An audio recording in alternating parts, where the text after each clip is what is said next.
अक्टूबर 2015 CIA headquarter Virginia. John Brennan को एक unknown number से कॉल आती है। कॉल करने वाला कोई बच्चा मालूम होता है जिसने जॉन को बताया कि उसने CIA के सारे सिस्टम को हैक कर लिया है। इस कॉल को प्रैंक कॉल समझा जाता अगर ये किसी आम इंसान को की जाती, लेकिन जॉन ब्रेनन उस वक्त दुनिया की सबसे पावरफुल इंटेलिजेंस एजेंसी CIA के डायरेक्टर थे, जिनको फोन करना तो दूर की बात, उनका पर्सनल मोबाइल नंबर जानना भी एक बहुत बड़ी बात है। ये कहानी है उन दो बच्चों की जिन्होंने CIA के सारे सिस्टम को हैक करके अमेरिका जैसी सुपर पावर को तिगनी का नाच नचा दिया था। वो बच्चे कौन थे और उन्होंने क्यों और कैसे ये कारनामा अंजाम दिया था। ज़ेम टीवी की वीडियोस में एक बार फिर से खुशामदीद। नाजरीन, जब कॉलर से उसकी डिमांड पूछी जाती है तो वो कहता है कि अमेरिका मिडिल ईस्ट खसूसन फ़लस्तीन में हमले बंद करे और दुनिया को पुरअमन रहने दे। उसकी फ़ोन कॉल से पहले ही CIA को मालूम पड़ चुका था कि उनका सिस्टम हैक हो चुका है। ये हैकिंग CIA समेत अमेरिका को क्या नुकसान पहुंचा रही थी, इसका आइडिया आपको वीडियो में आगे चल के हो जाएगा। कॉल बंद होते ही पूरी अमेरिकन गवर्नमेंट और CIA हरकत में आ गई, और क्योंकि एक बच्चे ने इतनी बड़ी इंटेलिजेंस एजेंसी को हैक किया था तो ये CIA के लिए काफ़ी शर्म का मकाम था। आपको यहाँ बताते चलें कि CIA के एजेंट्स सिर्फ इसी में अपनी हार मानते हैं अगर उनकी सिर्फ आइडेंटिटी डिस्क्लोज हो जाए। यहाँ तक कि लैंगली वर्जीनिया में CIA हेडक्वार्टर्स के अंदर स्टारबक्स की एक ब्रांच है जो ऑफिसर्स को जिन कप्स में कॉफ़ी देते हैं उन पर कोई लोगो नहीं होता और ना ही किसी एजेंट का नाम लिखा होता है। उसकी वजह यह है कि उन कप्स को ट्रेस करके एजेंट्स तक ना पहुँचा जा सके। अब आप आइडिया लगा लें कि जो CIA छोटी छोटी चीज़ों में इतनी एहतियात करती है, उसके लिए उनका सिस्टम हैक हो जाना कितनी बड़ी बात होगी। इन्वेस्टिगेशन स्टार्ट हुई तो मालूम पड़ा कि ये कॉल अमेरिका से मीलों दूर इंग्लैंड के शहर लेस्टरशायर से एक 15 साल के बच्चे ने की थी। ये बच्चा खुद को क्रैका कहता था और उसने एक हैकिंग कम्युनिटी बना रखी थी जिसका नाम क्रैकास विद एटीट्यूड था। पर इसने CIA को हैक कैसे और क्यों किया था, इसके बारे में जानने के लिए हमें थोड़ा और पीछे 2008 में जाना पड़ेगा, जहां से कहानी की शुरुआत होती है। 2008 में अमेरिका की स्टेट वर्जीनिया में एक दूसरा लड़का था जिसकी पहचान डिफॉल्ट के नाम से होती है, और ये वीडियो गेम्स का बहुत शौकीन था। उसने वीडियो गेम्स में जीतने के लिए गेम्स की प्रोग्रामिंग में घुसकर कुछ चेंजेस करना शुरू कर दी। वो ऑनलाइन गेम्स जैसा कि काउंटर स्ट्राइक को अपने हिसाब से तब्दील करता और उसके रूल्स को चेंज करके बड़ी आसानी से गेम जीत जाता था, यानी कि वो चीट्स बनाता था। वो चीज़ों को अपने हिसाब से चलाने लगा और ये सब कुछ उसने इंटरनेट से ही सीखा था। डिफ़ॉल्ट नामी लड़के को इस सब की इंस्पिरेशन एनोनिमस नामी हैकिंग ग्रुप से मिली थी, जो कि 2008 में काफ़ी फेमस हो चुका था। एनोनिमस ग्रुप उस वक्त अक्सर न्यूज़ की हेडलाइंस बना देता था। ये ग्रुप अपनी आवाज़ उठाने के लिए बड़ी बड़ी वेबसाइट्स हैक करता और उन पर अपनी मर्जी का मैसेज लिख देता था। ये सब कुछ देखकर डिफ़ॉल्ट एनोनिमस से काफ़ी इम्प्रेस हुआ और फिर उसने भी हैकिंग की दुनिया में कदम बढ़ाना शुरू कर दिए। डिफ़ॉल्ट ने आहिस्ता आहिस्ता छोटी मोटी वेबसाइट्स हैक करना शुरू कर दी, लेकिन वो कुछ बड़ा करना चाहता था जिसके लिए उसको भी किसी हैकिंग ग्रुप की ज़रूरत थी। लिहाजा डिफ़ॉल्ट एनॉनसेक नाम के एक हैकिंग ग्रुप में शामिल हो गया। ये ग्रुप पहले भी कई वेबसाइट्स हैक कर चुका था, लेकिन ये हैकिंग ज़्यादातर पॉलिटिकल पर्पस के लिए की जाती थी। एनॉनसेक ग्रुप बॉटनेट का इस्तेमाल करता था, यानी वो इंटरनेट पर वायरस बनाकर फैलाते थे और जिस भी कंप्यूटर में वो वायरस जाता वो एनॉनसेक के कंट्रोल में आ जाता था। वो तमाम कंप्यूटर्स जिनमें वायरस होता है उसको बॉट, जबकि कंप्यूटर्स के इस पूरे नेटवर्क को बॉटनेट कहते हैं। क्योंकि एनॉनसेक का मेंबर होने की वजह से डिफ़ॉल्ट के पास भी इस बॉटनेट का एक्सेस था, और उसने देखा कि इस बॉटनेट में एक कंप्यूटर ऐसा है जो कनाडा के एक मेडिकल कॉलेज का था। डिफ़ॉल्ट ने उस कंप्यूटर पर थोड़ी सी मेहनत की और उस मेडिकल कॉलेज के फाइनेंशियल रिकॉर्ड्स तक रसाई हासिल कर ली।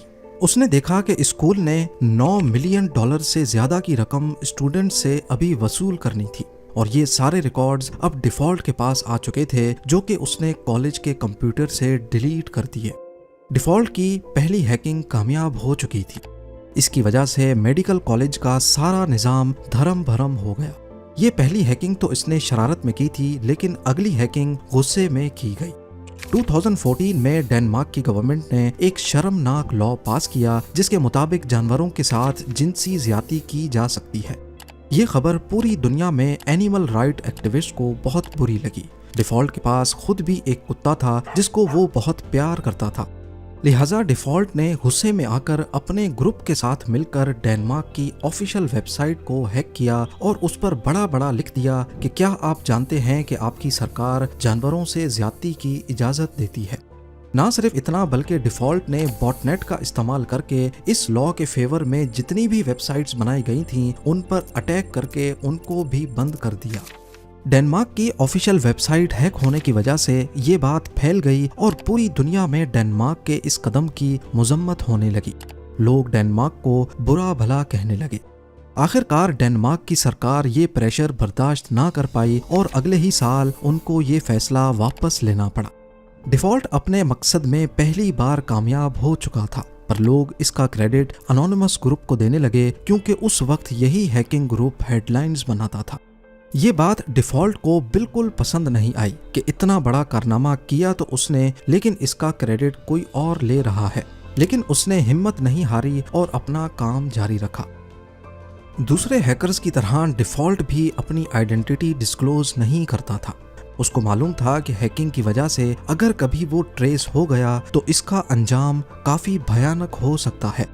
वो नॉर्मली अपने घर का वाईफाई इस्तेमाल नहीं करता था, बल्कि उसने एक सैटेलाइट कनेक्शन खरीद रखा था जिसको उसने अपने घर से काफी दूर इंस्टॉल किया हुआ था और वहां से अपने घर तक एक प्राइवेट नेटवर्क के जरिए वो इंटरनेट इस्तेमाल करता था।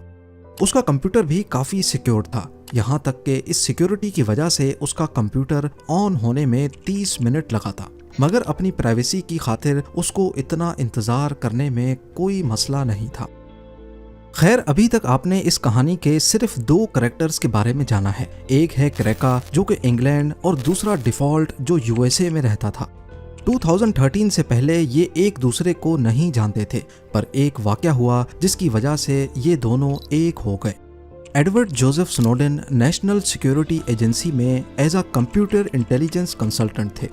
एक अमेरिकन गवर्नमेंट के प्रोजेक्ट पे काम करते समय इनको ये मालूम हो गया कि CIA हर इंटरनेट यूजर का डाटा और उसकी प्राइवेट इंफॉर्मेशन अपने पास राजदारी से रखती है और फिर उसे अपने मकासद के लिए इस्तेमाल करती है, जबकि यूजर को इस बात का इल्म नहीं होता।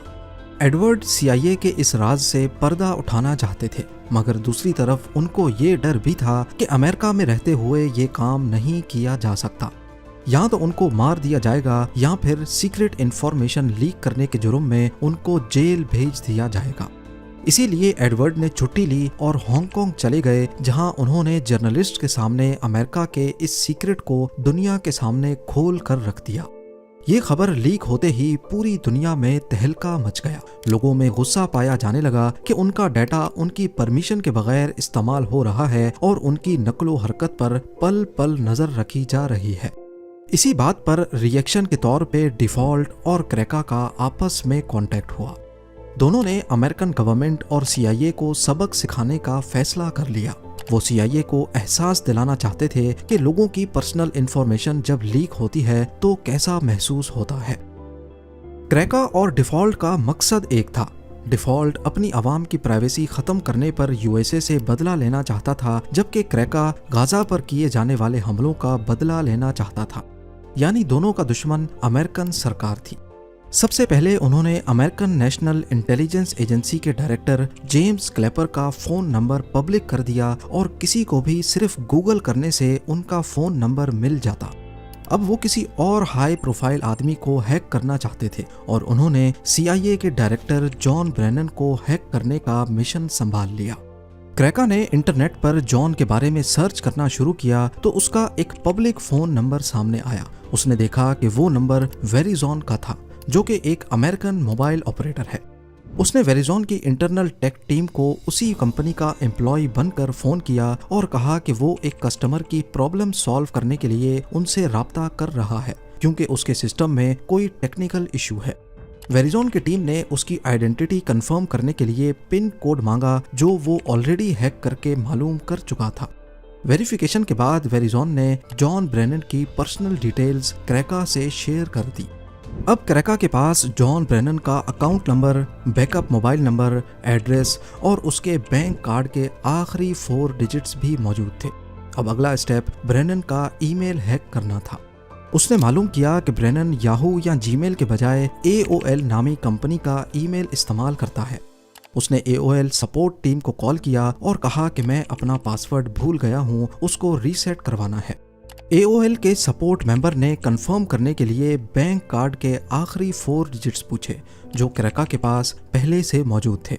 इस तरह क्रेका ने फौरन उसके ईमेल एड्रेस का एक्सेस पा लिया। अब CIA के डायरेक्टर का पर्सनल ईमेल अकाउंट क्रेका के पास था।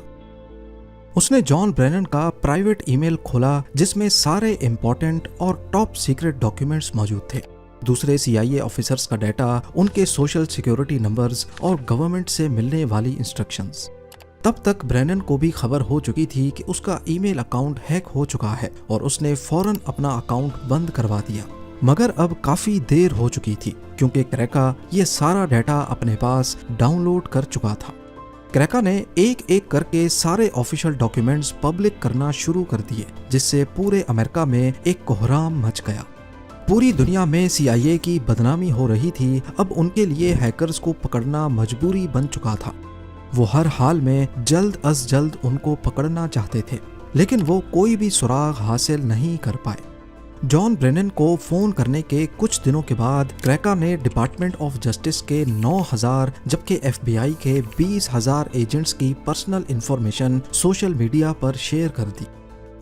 ये सब कुछ करने के बाद क्रेका आराम से अपनी जिंदगी गुजार रहा था। वो समझता था कि शायद उसे पकड़ना नामुमकिन है। लेकिन दूसरी तरफ डिफॉल्ट, जो कि USA का ही रेजिडेंट था, वो अब परेशान रहने लगा। उसे डर था कि अगर वो पकड़ा गया तो उसकी शामत आने वाली है। शायद वो कभी पकड़े ना जाते अगर डिफॉल्ट से ये गलती ना होती। उसने नशे में अपने दोस्त को बता दिया कि CIA को हैक करने के पीछे उसी का हाथ है। बस ये गलती डिफॉल्ट और क्रेका दोनों को ले डूबी। चंद दिनों के बाद FBI ने डिफॉल्ट के कमरे में छापा मारा और उसको घसीटते हुए ले गए। इंटेरोगेशन के दौरान क्रेका का नाम भी सामने आया, जिसको ब्रिटिश पुलिस की मदद से अरेस्ट करवा लिया गया। क्रेका का असल नाम केन गैम्ब्रिल, जबकि डिफॉल्ट का नाम जस्टिन ग्रे लिवरमैन है। कम उम्र होने की वजह से क्रेका को 2 साल की कैद सुनाई गई, जबकि डिफॉल्ट, जो कि डायरेक्टली CIA की हैकिंग में इन्वॉल्व नहीं था, उसको 5 साल की सजा सुनाई जाती है। दोनों आज जेल से आज़ाद हैं और साइबर सिक्योरिटी में अपना कैरियर आगे बढ़ा रहे हैं। आप क्या समझते हैं कि दोनों ने ठीक किया या गलत? मुझे कमेंट्स में ज़रूर बताइएगा। उम्मीद है जेम TV की ये वीडियो भी आप लोग भरपूर लाइक और शेयर करेंगे। आप लोगों के प्यार भरे कमेंट्स का बेहद शुक्रिया। मिलते हैं अगली शानदार वीडियो में।